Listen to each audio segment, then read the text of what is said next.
Vamos começar então. Eu vi um vídeo que você mandou lá, que você manda no Insta automático, né? Aquele vídeo é muito bom, cara. Ele explica que o Bitcoin basicamente ele conserta tudo, né? Ele conserta o mundo, porque ele é deflacionário, entre outras coisas. Fala um pouco pra gente sobre isso, essa perspectiva. Eu acredito firmemente que Bitcoin é a coisa mais conservadora nesse planeta desde Jesus Cristo. Jesus Cristo ele não veio revogar a lei, ele veio cumprir a lei, não é isso? É isso mesmo. É por isso que a gente não precisa entregar a Deus um anel, uma aliança de pele do nosso pênis, não é isso? Basta se batizar, né? Senão, os muçulmanos e os judeus que não consideram que Jesus cumpriu a lei ainda estão cortando o piu-piu, não é isso? E o que significa isso? O Bitcoin faz a propriedade privada ser mais perfeita do que ela já foi. Em um sistema de welfare, de estado social satânico, de ginofascismo, a sua gala não é sua. Você não tem direito legal de vender a sua gala, não é isso? Seu filho não é seu, a sua mulher não é sua. Um sistema em que existe estupro de cônjuge, você não tem direitos sobre o corpo de sua mulher, não existe o casamento bíblico, ele é criminal, ele é criminoso, não é isso? E o Bitcoin resolve isso. Porque o Bitcoin propicia que os produtores não contribuem com os parasitas e com as ditaduras satânicas que eles não concordam. A única oposição real é do desinvestimento. Você não concorda com o governo de um país, hoje em dia você não é obrigado a contribuir com ele. Você comprar ações, você comprar tesouro direto, você comprar imóveis como investimento, você está pagando voluntariamente impostos pro playboy lá, filho do desembargador que estava com 7 milhões de reais de roupa. Você está pagando a riqueza de Rosemary Noronha. Você está pagando a riqueza que o Ciro Gomes denunciou, que o PT já embolsou esse ano, o maior com o mensalão e o petrolão lá na moratória de Bolsonaro, que Lula, com o orçamento apertado, resolveu pagar todos os precatórios aí que podiam ser empurrados durante 20 anos na barriga, pagou tudo à vista. Mas Ciro Gomes, que foi tudo esquema, né, que valeu mais do que o petrolão e o mensalão juntos. Pois é, se você não quiser pagar por isso, você não financia esse governo e você não precisa financiar esse governo levando a sua renda e o seu patrimônio por Bitcoin. E os senhores, especialmente, têm mais interesse ainda de entender como isso funciona. Porque esse tipo de conteúdo não vai existir no YouTube daqui a 10 anos. E vai restaurar relações. Ele restaura a propriedade e com isso vai restaurar a moralidade da sociedade. O que nós vivemos, o domínio de valores femininos com o colapso da moeda e da fecundidade já aconteceu várias vezes e é consequência de ciclos intergeracionais inevitáveis.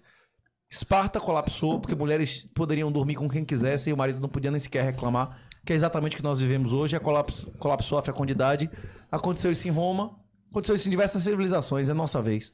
Vai acontecer de novo, é a natureza humana, né? O que nós podemos fazer quando você está no Titanic é conseguir um bote salva-vida. No passado, o bote salva-vida era ter arte e ouro, você podia carregar e ir embora. Hoje em dia, você consegue tirar ouro do Brasil? Não. Pessoas fugindo com 50, 60 mil dólares da Venezuela estão perdendo o dinheiro na fronteira, né? Você não consegue nem fugir com dinheiro físico. Se você não tiver origem, documentação, que uma ditadura de exceção é muito difícil obter, né? Então, a solução de portabilidade no tempo e no espaço da sua riqueza é o Bitcoin. O Bitcoin é a primeira propriedade privada na história da humanidade que você leva pro seu caixão se você quiser. Mais escasso do que o ouro, mais transportável do que o ouro, mais escasso do que o ouro, mais divisível do que o ouro, mais que o ouro em todos os critérios aristotélicos de dinheiro, né? Mas você vê o Bitcoin como uma moeda transacional ou como alguma espécie de reserva de valor, na sua visão, assim? Todas as moedas transacionais de sucesso, elas passaram por todas as fases do teorema da regressão de Mises. Todas as reservas de valor, elas passaram por diversas fases. Você botar na internet, teorema da regressão de Mises, aparece uma imagem, né? Conchas, contas, tudo que já foi usado como dinheiro no passado, se iniciou como colecionável, prata, ouro, e aí ele foi ganhando fungibilidade quando ele passava por cada uma dessas etapas, né? O Bitcoin não tem condição hoje, tendo uma variação absurda e uma adoção muito baixa, como ser padrão de contábil ou padrão de contabilidade universal, não é isso? Você não tem. Hoje em dia ele é uma reserva de valor e quando as pessoas forem deixando de utilizar moedas fiduciárias e deixando de utilizar coisas físicas que estão sendo amplamente demonetizadas, imóveis, commodities... Mas uma reserva de valor a longo prazo, porque no curto prazo a vol é muito alta, né? O Bitcoin nunca perdeu, nunca desvalorizou, depende do que você chama de curto, médio e longo prazo, né? O Bitcoin ele tem um ciclo que ele, até hoje, cai 3 anos e sobe 3 anos e cai 1, né? Então, tipo assim, mesmo que você compre na alta absoluta, se você fizer preço médio e menos de 18 meses, que seria médio, né? Para prazo, você já recuperou, né? Inclusive tem algumas métricas Se você respeitar, você nunca perdeu dinheiro nem em dólar nem em Bitcoin. Por exemplo, mais múltiplo. Se você comprou abaixo da média dos últimos 200 dias e vendeu acima da média dos últimos 200 dias, você nunca perdeu nem em Bitcoin nem em dólar. Quem fez isso... Existe Sempre que bate a média dos 200 dias você vende? Ou você é o cara que segura? O dobro da média dos 200 dias eu vendo. O dobro da média você Mas vende. eu não vendo de uma vez. Eu vendo de uma maneira Sim. gradual para aproveitar a faixa de isenção. Aí você espera 200 bater de novo e compra de novo. Isso, exatamente. E quem fez isso nunca perdeu em Bitcoin nem em dólar. O que é bolha? Bolha é quando você tem uma ação de escola do fundamento. Mas quando você tem um ativo que quanto mais ele vale, mais ele é útil, não tem um valor fundamental dele, ele aumenta com o valor. Então, a única métrica que você tem de bolha é de análise técnica. É o dobro quando ele passa a ter 2 vezes o desvio padrão normal dele. Que é o que acontece isso. Que é quando ele passa o dobro da média dos 200 dias, não é isso? Excelente. Uma coisa que eu queria falar também sobre essa questão do Bitcoin, você disse que, de repente, a ignorância, ou a falta de vontade, ou a falta de ir atrás de informação do brasileiro é porque o brasileiro não se interessa com dinheiro, não se interessa em procurar ser rico, próspero, até mesmo porque o brasileiro não serve para ser milionário. Garanhão. Uma das coisas que a gente mostra no livro lá, que tá de graça, inclusive no Elo de Liberdade, é que a maioria das pessoas que ganharam na loteria, estatisticamente, mais de 80% das pessoas que ganharam na loteria ficaram piores do que estavam antes.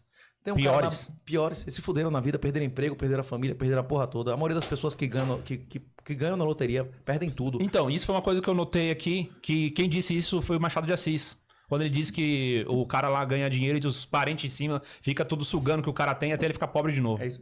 Aristóteles e Platão, 400 anos antes de Jesus pisar a Terra, demonstraram formalmente que a maioria das pessoas são escravos pela própria natureza. Né? Exatamente. Então foi aquilo que eu disse. Jesus diz, né, que a maioria das pessoas vão pro céu ou pro inferno. Pro inferno. Essa casa do meu pai é como o casamento do filho do rei. Porra, eu não tô pregando pra maioria aqui. A maioria das pessoas são poupadores ou são devedores líquidos?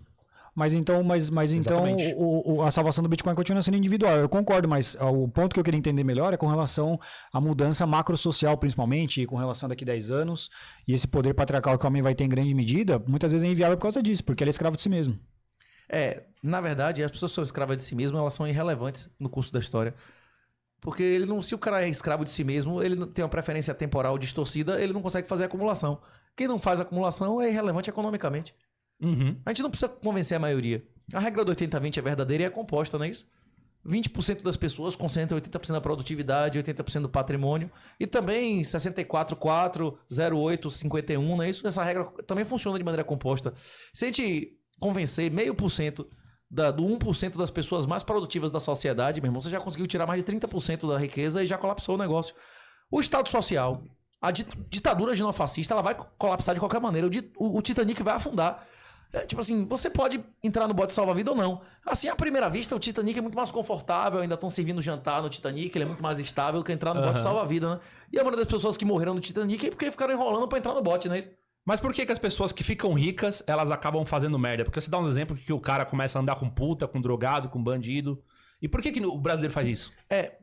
Existe uma característica na psicologia que se chama preferência temporal, que ela é mais determinante pra felicidade e pro sucesso material de alguém do que o próprio QI. Uma pessoa com uma preferência temporal baixa e um QI baixo, ele tem muito mais chance de sucesso do que o cara com QI altíssimo, mas que não consegue se controlar, não consegue... Ele tem uma preferência temporal de peixe, né? O cara não lembra 3 segundos no passado, ele não pensa 3 segundos no futuro, a maior chance é que esse cara vai parar na cadeia, não é isso? Todo mundo tá na cadeia, tá lá porque ele fez o que tinha com vontade, não é isso? Não é? É isso mesmo. Se você não é capaz de renunciar ao presente pelo futuro, você não tem como ter uma religião, manter uma relação decente com alguém, honrar sua palavra, né? Você vai buscar sua autodestruição. É o que eu sempre repito na maioria dos podcasts que eu vou, né? A salvação financeira, a salvação mental, a salvação espiritual, elas são altamente correlacionadas. Se você estiver sentindo muita dor física, é muito difícil que você esteja bem mentalmente, né? É muito difícil se você estiver mal mentalmente, você tá bem espiritualmente, né? Numa camada, você... Eu, inclusive, pensei amplamente em me matar quando eu compreendi a guerra ao dinheiro e o juro negativo, né? Que é a inflação real, o aumento da base monetária e que não existe nenhum produto financeiro que lhe dê retorno nem sequer próximo disso, né? Então, tipo, se você vai ser destruído 10, 20% ao ano, se você for honesto, eu fiquei muito triste, eu achei que não tinha nenhuma chance na vida de eu progredir através desse sistema honestamente. Até que eu descobri que existia um outro sistema onde valia a pena ser honesto. E o nome desse outro sistema é Bitcoin.